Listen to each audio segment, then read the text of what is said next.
So tell me, and so you're how old now? I am 36 now. You just turned 36. I just turned 36 on Saturday. Okay.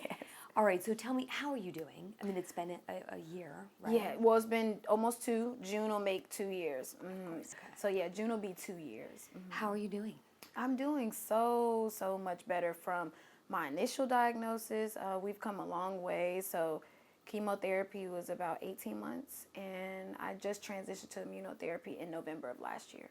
And it's been such a big difference, and I can do a lot more than I could when I was initially diagnosed and I was going through chemotherapy. How often were you getting chemo? I was getting chemo every 2 weeks, and I was also coming home with a chemo bag, so I was still being administered chemo for another 46 hours. Yeah. Tough, right? It was hard. Everyone says that's... It was hard. I think the worst part was coming off of a treatment and then trying to recover and starting to recover and then going straight back. So it was rough. It was rough. Tell me, what happened? How did you get diagnosed? So I was diagnosed in 2023. So in 2022, I had my fibroids removed. 2023, in the beginning of the year, I started having like some stomach pains. It wasn't anything too crazy, like some cramps here and there. But as the months progressed, it got worse. And so I went to the ER a couple times. They were all telling me the same thing, like, we don't think it's anything serious. It may be GERD, which is like some type of stomach issue. And so they insisted that I go get an endoscopy. And so I think maybe I probably went to the doctors, I went to the ER maybe in February. That was probably like my first time. And then by March, April, like May, they were like, hey, we think you probably need to get an endoscopy to see what's going on because you're still complaining about being... It's okay. You're still complaining about being in pain, and let's just see if there's something going on with your insides, your stomach. So let's just go ahead and get that endoscopy done. So I went and got an endoscopy done, and the doctor was like, I don't see anything in there. He said, but if you're still complaining of being in a tremendous amount of pain, then you need to keep going. And so I was like, okay. So I went to see my OBGYN, Dr. Draper, who had taken out my fibroids. And I'm like, hey, I don't know what is going on, but I can barely walk. I could barely talk. I can't work out anymore. And at the time I was teaching at a school, and I had he like helped me with the class or whatever, like an assistant teacher. And we would be in there together, and some days I would just have to like go to the car. I would be crying. I'd be taking medicine every day. You were just in so much pain. Yeah, I was just in a lot of pain. It was just getting worse and worse and worse. And when I went to see my OBGYN, my mom's like, don't mention anything about like your stomach. Like don't mention anything that's going to make her say anything about it maybe being GERD, because we already been through that. So we know it's not that. It's got to be something else. And so when I went to her, she was like, I don't know what's going on. She said, but let's just go ahead and schedule you a CAT scan. And so when she scheduled me the CAT scan, she called me back like a few days later, and she's like, I think I know why you're in so much pain.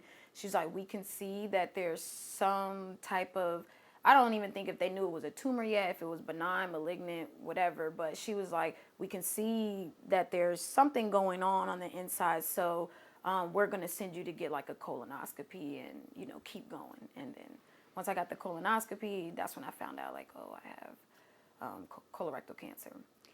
When you got the diagnosis, when they told you the words, what went through your mind? Well, I try to be optimistic about it because my dad had just beat colorectal cancer in 2019. So going into it, I'm like, okay, this might be something similar to what he had. He was in and out of the hospital. They cut a little bit of his colon, and they were just like, you're in really good shape. You might be down for about 6 to 8 weeks, but you should be able to continue on with your life. So that's initially how I was going into it. I was in a lot of pain, but I was like, okay, if my dad was okay, then I should be okay too. But this was before I found out it was stage 4. So in Virginia, they were kind of telling me like, we think we can do surgery, this, that, and the fourth. And so I was very optimistic. And then I was still in a lot of pain. We were still trying to figure things out. So I came home for a little while just until they could figure out, I'm sorry, my nose. You're fine. Just until I could figure out we could figure out when my surgery would be, or whatever the case was, what we were going to do. Okay. And so when I came home, I went to Duke. So one of my dad's, so he's a coach. He coaches track and field. And one of his coaches, she worked for the oncology department up at Duke. So she was like, I think this is like where you should go. You know, they have great research programs, all of those great things. So when we finally went up there and we talked to the doctor, he's the one that kind of explained to me, because I was having a lot of pain in my pancreas. So before I found out it was colorectal cancer, I was like, I don't know what kind of cancer it is, because I'm having so much pain in my pancreas. I don't feel anything like in my colon area. It's over here by my pancreas. So when we met with my doctor up at Duke, that's when I'm like, why am I having all this pain in my pancreas? Like, I know it's colon cancer, but like, what is going on? And he was like, oh, because it has spread now. So he was like, you're at stage 4. So then that's when it was like a shocker. So we were like, whoa, what do you mean like stage 4? Like, what does that mean? What does that entail? What does that look like? So, and at the time, because I was still in a lot of pain, like I was processing it, but I really wasn't processing it. And I say all the time, my doctor, he was so calm that I was like, I couldn't really fix myself to ask him, like, what does this look like? Like, do I have a time frame on my life, or what's happening? Because he was so calm, and he was like, you know, it is stage 4, but we do have a plan in place. We are working on some things. And I felt like that gave me some comfort. So it was distraught news to hear, because, you know, most of the time when people think about stage 4, it's like you only have a certain amount of time to live. Well, they put a time frame on it. And so that was very scary. That was very, very, very, very scary. Okay, you're there. The doctor says the stage 4. Do you ask about the time frame? I didn't. I think when he had such a calmness in his voice, it kind of was refreshing for me. So I was like, okay, well, if he's not like going crazy about it, then I'm not either. So, and then, you know, also I have a daughter, so I was just like, I'm not ready to talk to him about that yet. If we'll cross that bridge if we get there, or when we get there. But if he's calm, I'm going to be calm in this moment. So, of course, we all cried about it, and we were very upset about it. But I think just him just being so calm about it, I was like, okay, like, there might be some hope, because he is not going overboard, or he's not saying, hey, this is your timeline. He was just like, we have a plan in place. So, and that's what you focused on. Yes, that's what I focused on. You know, it's different people have totally different schools of thoughts on this. And doctors do too, with the timeline. Some are like, I would never give a timeline. Only God knows. That's right. Others are like, no, I will give the timeline. As the patient, did you ever want to know? Did you ever ask after that first appointment, okay, I want to know? Nope, I never asked after that appointment. I never asked. And I think a lot of that just had to do with my family, like us just coming together and everybody being so supportive and so strong.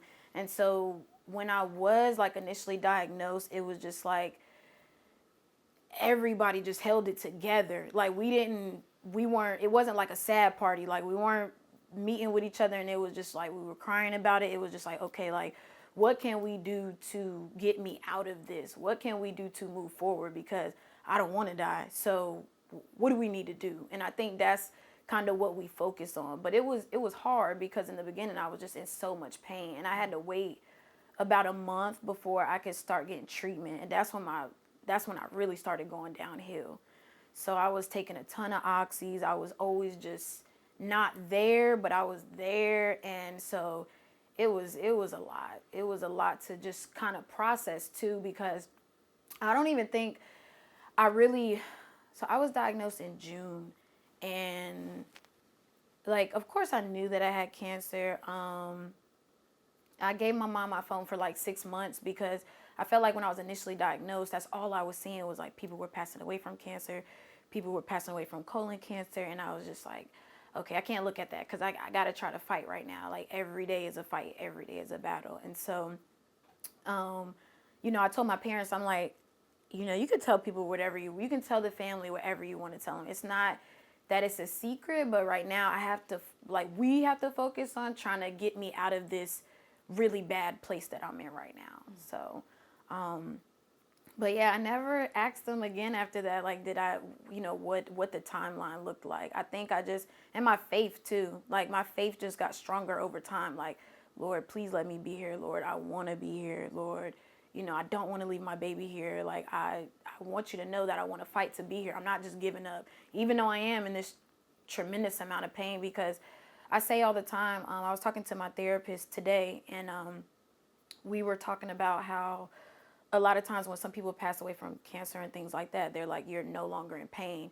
And to live through that pain, like, I understand it. Like, not that I ever wanted to die, but it's just like you're in so much pain, you just want it to stop. So whatever that looks like.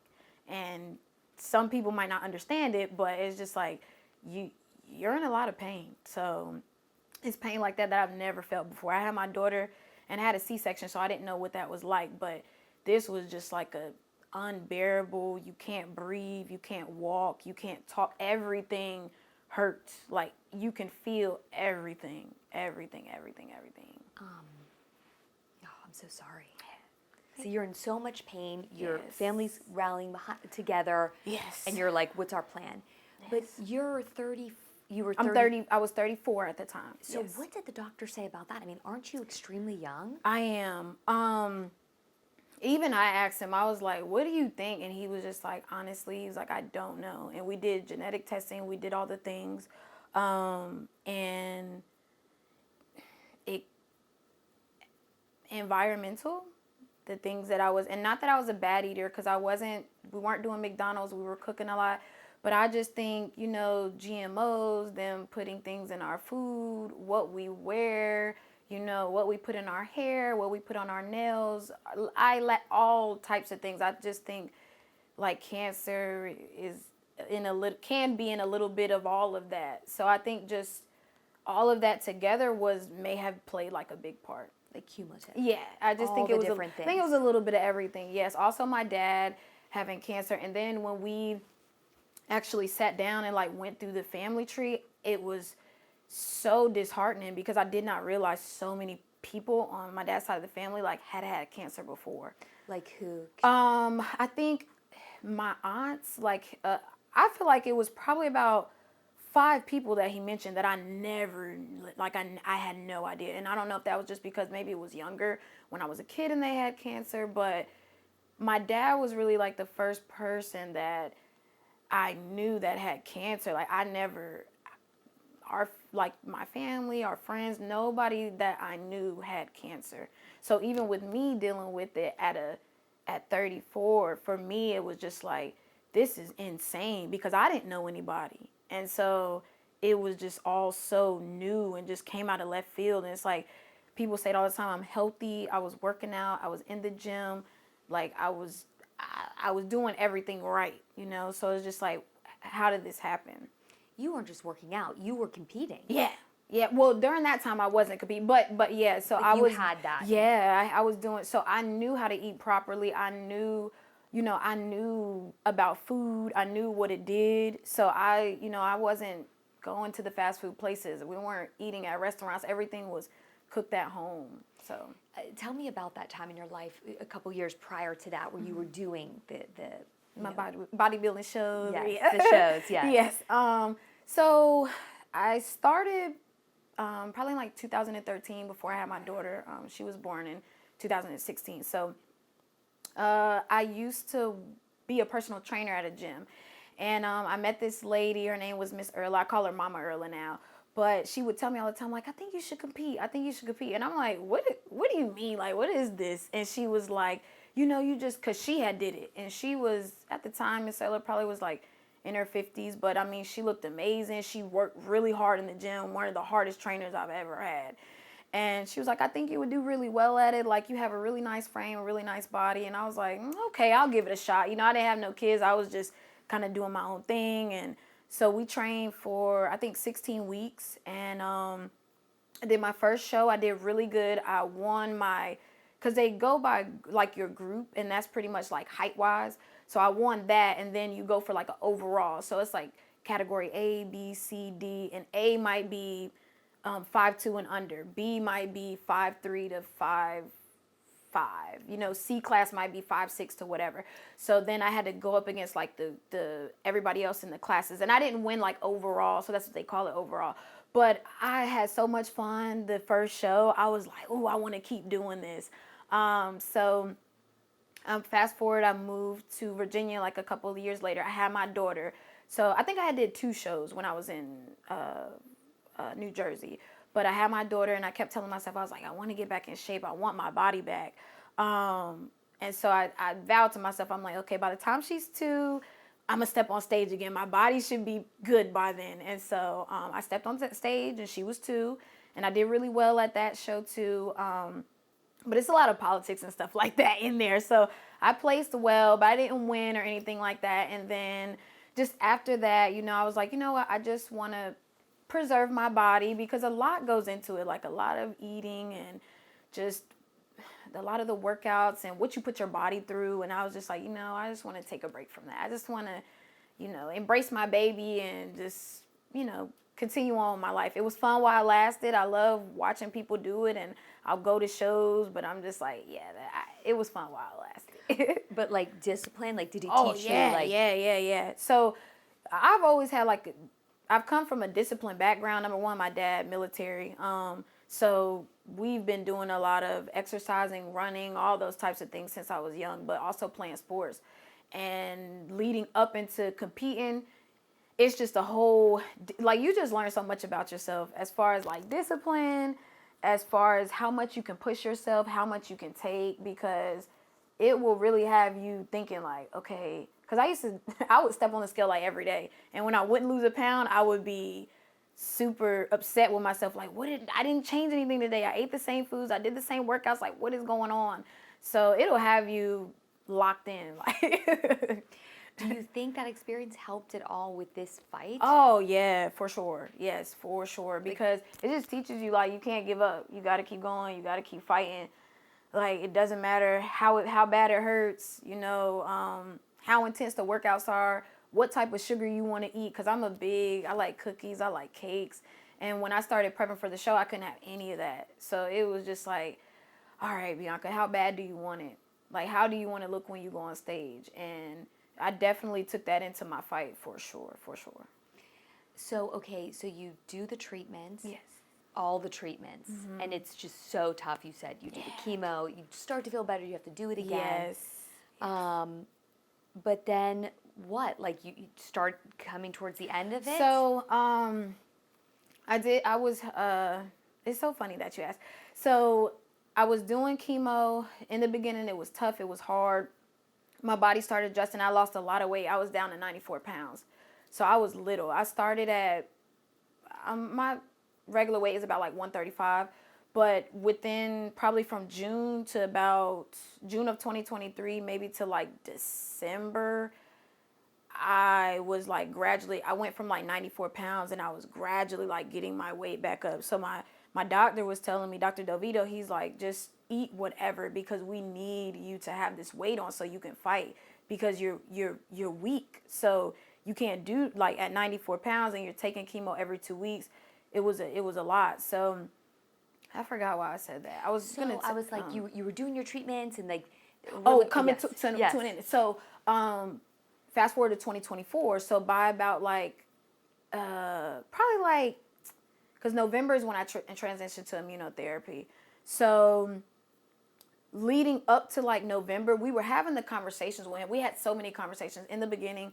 Dr. Delvito was like, with your type of cancer and where you're at with it, stage 4, we don't recommend surgery, because surgery does not extend your life. It doesn't. If your chemo treatments are going well, we're going to stick with that, because we don't want to cut you open and tell you that we can remove all the cancer, and we can't. So in the beginning, that was his thing. He was like, it's a no-go.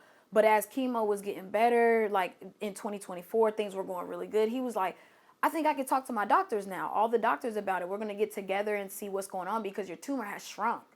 And so we were like, okay, this is good. Like, we're looking really good. Everything's going great. And so we had some conversations. He was like, I think you're young. He was like, you're healthy. You're doing well. Your body's responding well to chemotherapy. Let's see if we can possibly take you off of it and just see what your body does. And I was like, well, do you think I'm going to be in a lot of pain? Because I don't want to be in pain.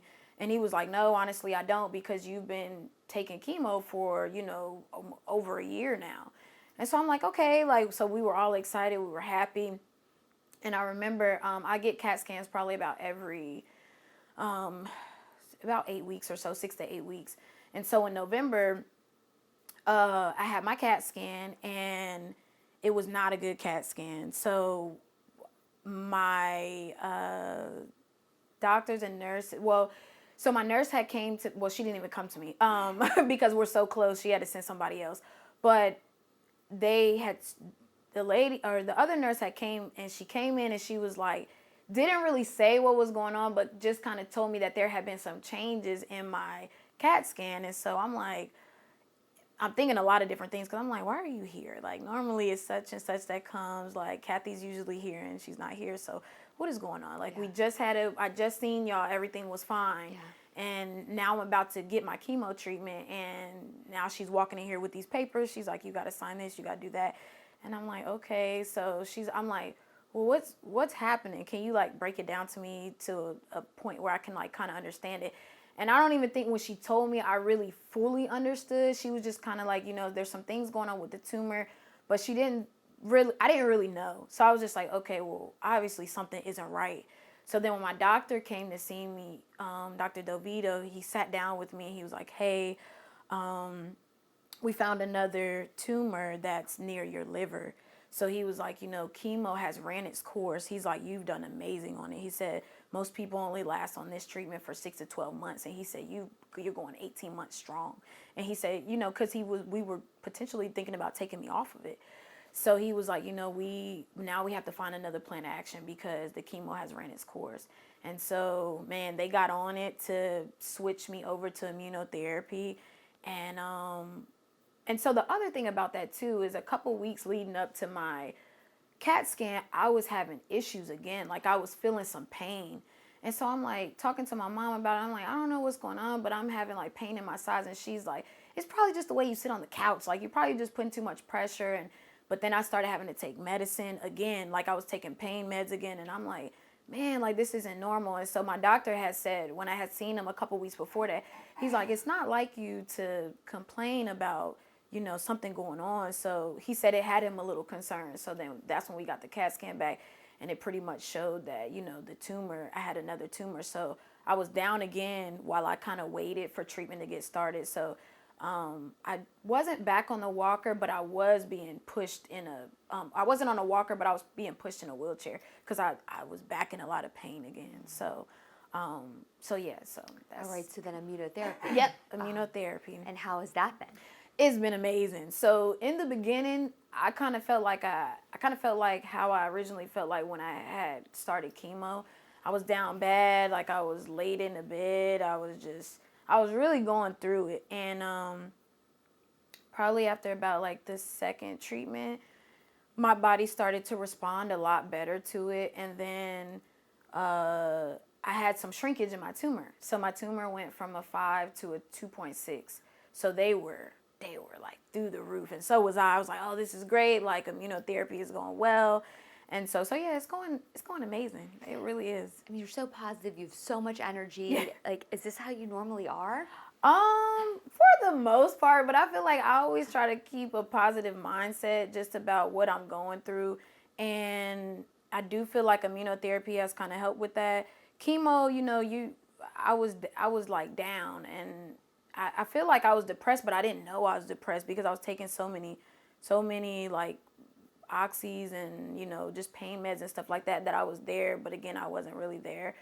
And I always say, like, when I feel good, I try to do stuff. So I do have my days where I'm down. Like, I was even telling my mom, because with immunotherapy, I go every 3 weeks now.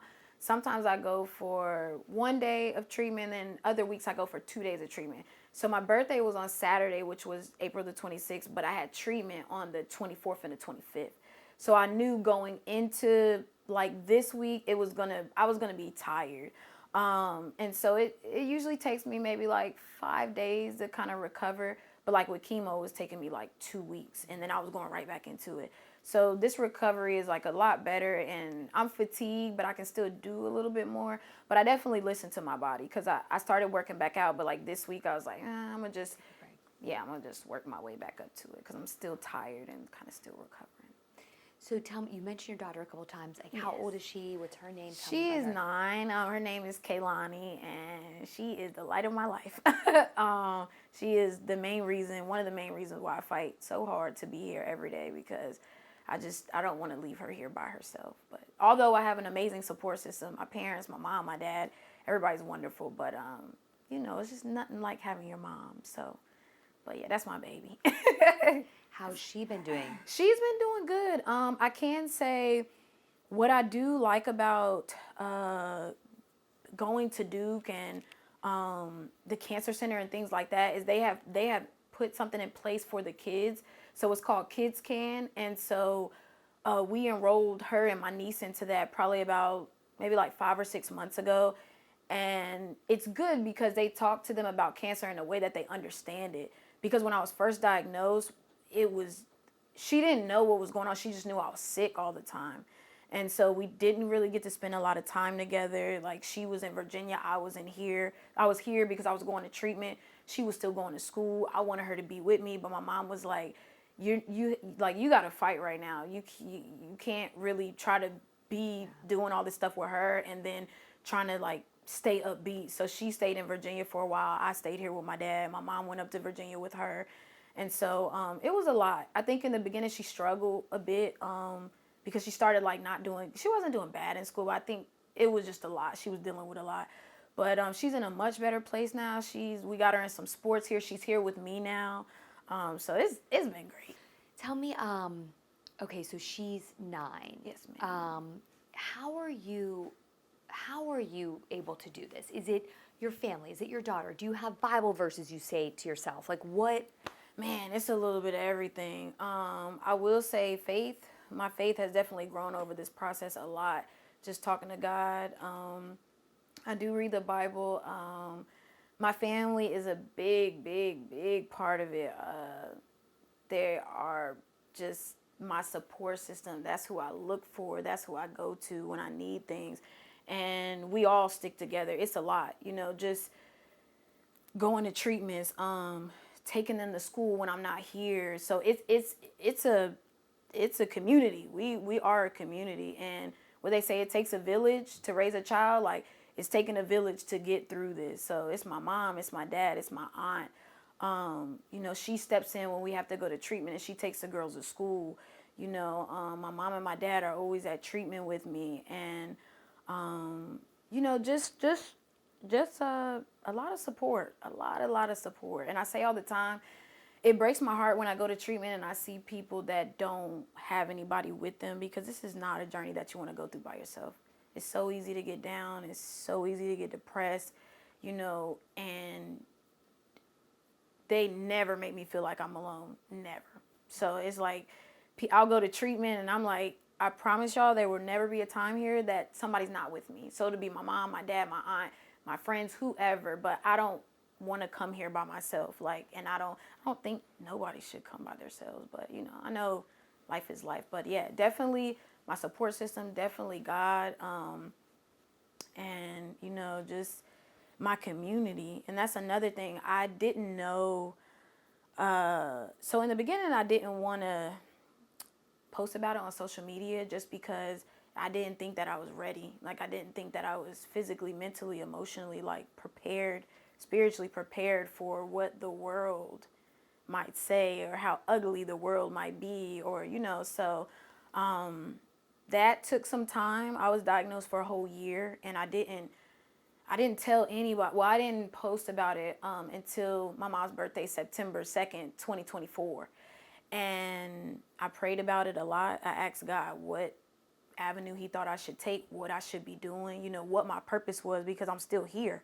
And I felt like, you know, he told me like, it's okay for you to tell people. And I'm so glad I did, because that's a whole newfound community that I didn't even know existed. It's millions of people that are like going through cancer. It's millions of people that just have family members that's going through cancer, who have survived cancer, who have, you know, who give me remedies, who suggest things. Like, I just didn't know the outpour of love was going to be so big versus the negative part. But I just didn't know that outpour was going to be so as impactful as it is.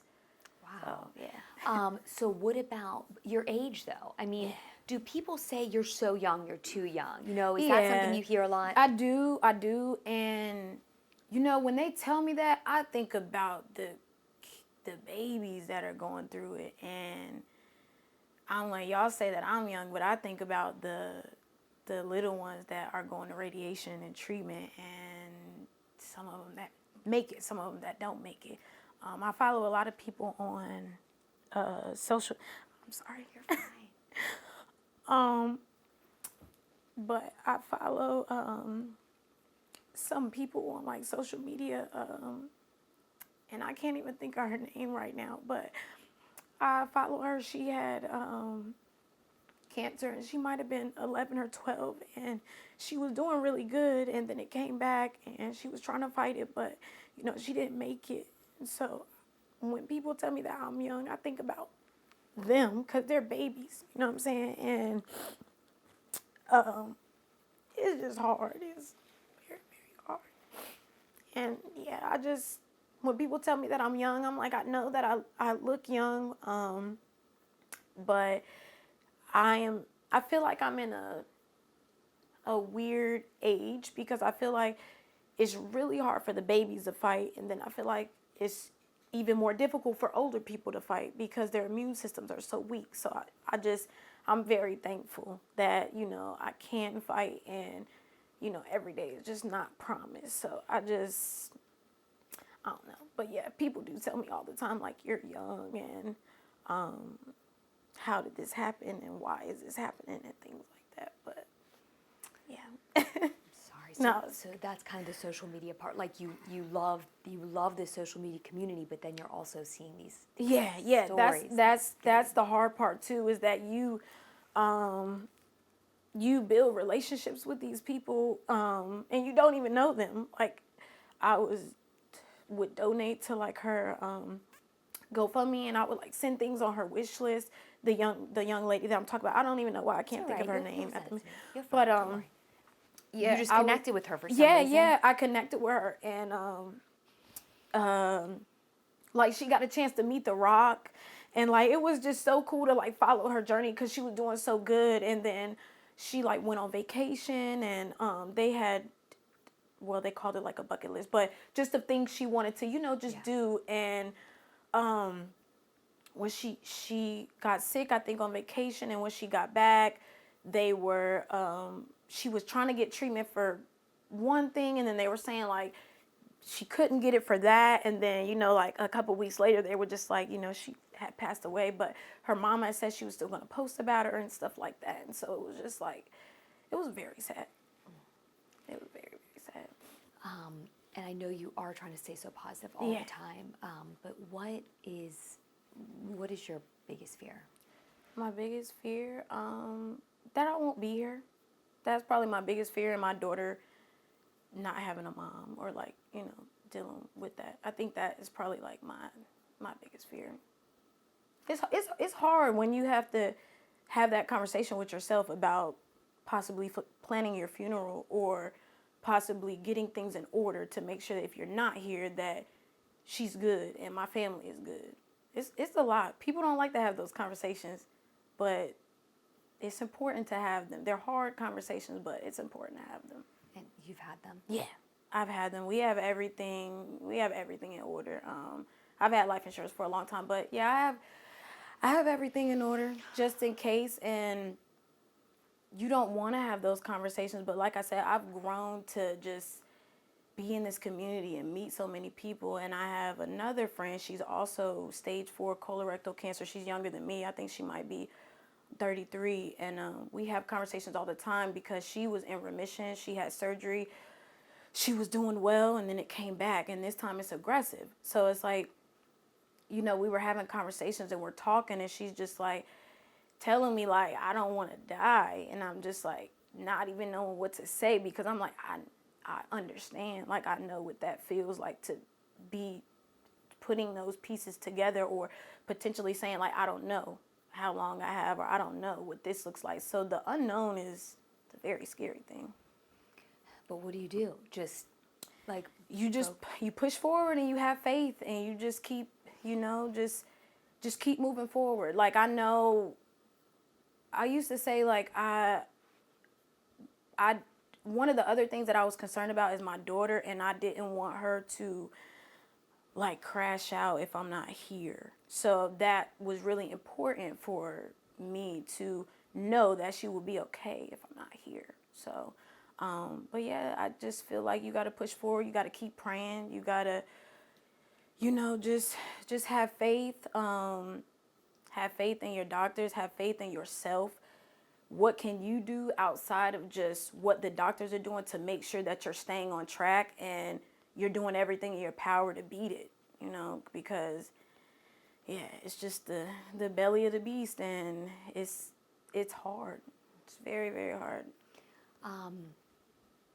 Why tell your story? This can't be easy to talk about. Yeah, it's definitely not. I really feel like this is what God wants me to do. I feel like when you know, like I said, I had cancer for a whole year, and I never really put much out on social media, just because I was really scared, and I just didn't want people to judge me, and I didn't want people to just, I don't know. I didn't know what was going to happen. I'm like, because I know how social media is. I know how people, you know, how people are. And that scared me a lot. And I just feel like when I just kept praying about it, I'm like, man, you know, my story might be able to help somebody, or we more people might be going through this than we know. And,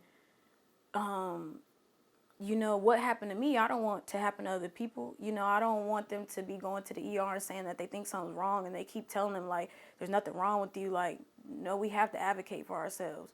We have to keep going. We have to get second, third, fourth opinions when we know that something is going on with our body. We know our body better than anybody else.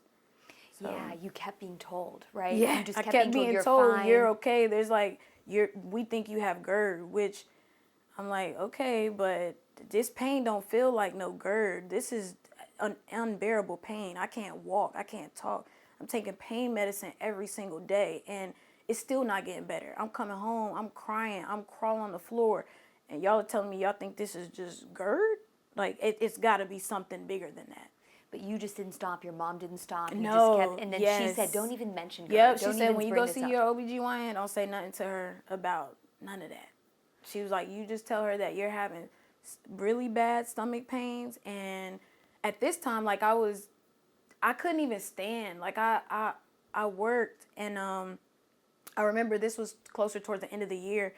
And, you know, you get observed and everything by your principals. So one of the things that our principal was kind of big on was, like, he wanted you to kind of walk around the class and not be sitting. But I was in so much pain, I could not stand. So I had to sit and teach. And so he wasn't the one that was coming to observe me, but his assistant was. And when we sat down and talked, this was before I had found anything out, she was just like, you know, that's not like Bianca to not be standing up, walking around, interacting with the kids. And I just started crying, and I was like, man, I am in physical pain. Like, I was like, it hurts to walk, talk, any of that. And then immediately, like, they were like, you need to find out what's going on and don't come back to work until you do. And then then that's when it escalated, and I got my CAT scan, and, you know, I found out that they didn't know if it was like malignant, benign, whatever. And then I didn't even go back. I haven't been back. I did go visit last month, but everything just happened so fast. Mm-hmm. We're interviewing several young people for this, because we're really looking at cancer in young people and why it's raising. Yes. Certain cancers. Does it help when you meet other young people? Yes. It does. Yes. Why do you yes, think yes. that is? Just I feel like because it comes in all different ages, and you think to yourself like, what is our common denominator? What, like, why are we all getting it? What is it? And I honestly think a lot of it has to do with the environment. I think it has to do with what we're eating, what we're putting in our bodies. It's not natural. Like, and I think a lot of that has to do with the red dyes and stuff. And I think that has a lot to do with it, because even me being at stage 4, even if I would have found out sooner, because again, my dad was diagnosed. So they had told us that we needed to get a colonoscopy at 37. So in my mind, I'm like, okay, well, I got time. Like, I'm only 30, and it's like early detection. Maybe if I would have known sooner, maybe if I would have, it's just.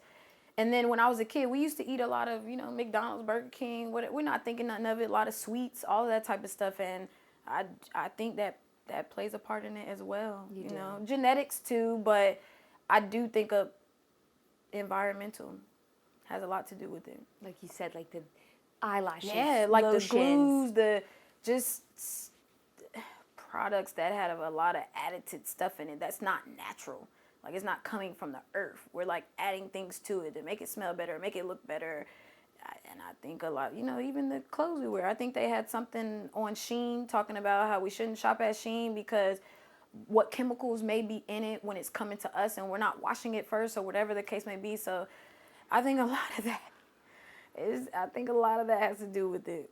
Because why else? Yeah. With Like all these young people. Yes. And it's happening younger and younger and younger and younger. Like, yeah. The babies really break my heart. The little ones, that really hits home for me. Because I think about, even the young lady that I was telling you about, I think she was 12, and I'm like, my daughter's 9. And being that, I have cancer, she's going to have to get a colonoscopy at like 20 something. And, Lord knows I do not want her to ever deal with this. I don't ever want her to have cancer, but it's like, well, my dad had it, I had it. I pray that I do not pass that to her, or, it's a genetic thing, but we do what we can to just try to explain to her, like, hey, this is why I don't want you to have the Takis. This is why I don't want you to eat all these sweets. Like, this is why I don't want you to do this or do that, because we want to try to prevent it if we can. Genetics, there's not only but so much you can do, but if I can watch what you're eating, or if I can keep you on track a little bit better, I do better with you than I was as a kid. Not let you have so many sweets, not let you drink sodas, not, take a lot of that sugar away, because that's what cancer be feeding off of, sugar. So, yeah. I have a very strong support system. I have an amazing support system. But like I was telling you, when I go to treatment and I see people that are there alone, or, they don't have a support system, or they don't have a community, I would say do your due diligence to find one. It's a ton of programs out there. It's a lot of groups. It's a lot of things that you can learn. And even me, I joined a couple of the groups from Duke. They have, like just groups for people battling cancer,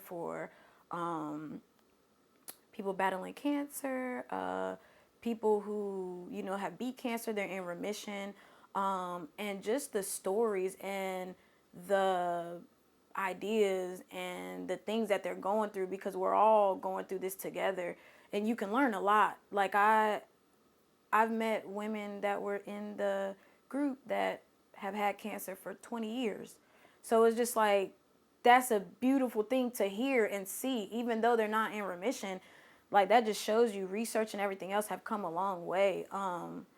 And yeah, just finding that community. Like I said, I have my family, but I just feel like, for me, finding other people on social media, that was just a newfound community that I didn't even know existed. And it's so many helpful people on there that are like, hey, try this, or hey, like, you posting makes me feel good. I'm in stage 4 and I didn't get out of the bed today, and watching your video made me want to do X, Y, and Z, or seeing you post about your journey has made me want to step outside of my comfort zone and tell people what's going on with me, because it really does help. Like, it really does make a big difference. It really, really does. And community is important. It's important to find your people. And it's a lot of people dealing with cancer behind closed doors that, you know, I was dealing with for a year and nobody really knew. So when they did find out, they were just like, you know, I had no idea. And, you know, people want to help. They do. So it's important to, you know, tell your story. But when you get good and comfortable, I would never tell nobody, like, go out there and just, you know, say whatever, do it on your time and when you feel comfortable.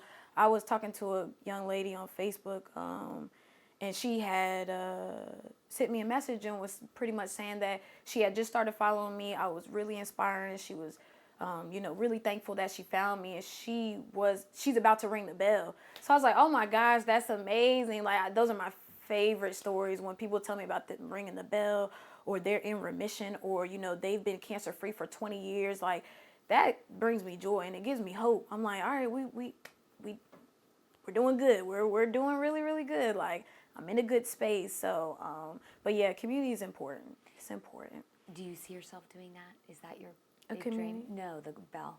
Oh, yes. That's Yes. I keep telling everybody, I'm like, we're going to have the party of the century when I can ring that bell. Like, we are going to have a ball. We are going to celebrate, because I feel like it's my fight, but it's our fight. Like, we all been, you know, we've all just been in this fight together. Like, I say it all the time, especially my mom. Like, even though she is not going through the cancer, I know she feels it. She been here with me every step of the way. She been here with me when I was sick. She been here with me when I was, you know, in the hospital bed. She slept just waiting to, okay, what are we doing? How are you doing? You know, she ain't been home in 3 days because I'm at the hospital. So it's like, you know, family's important, and just having a strong support system is so important. And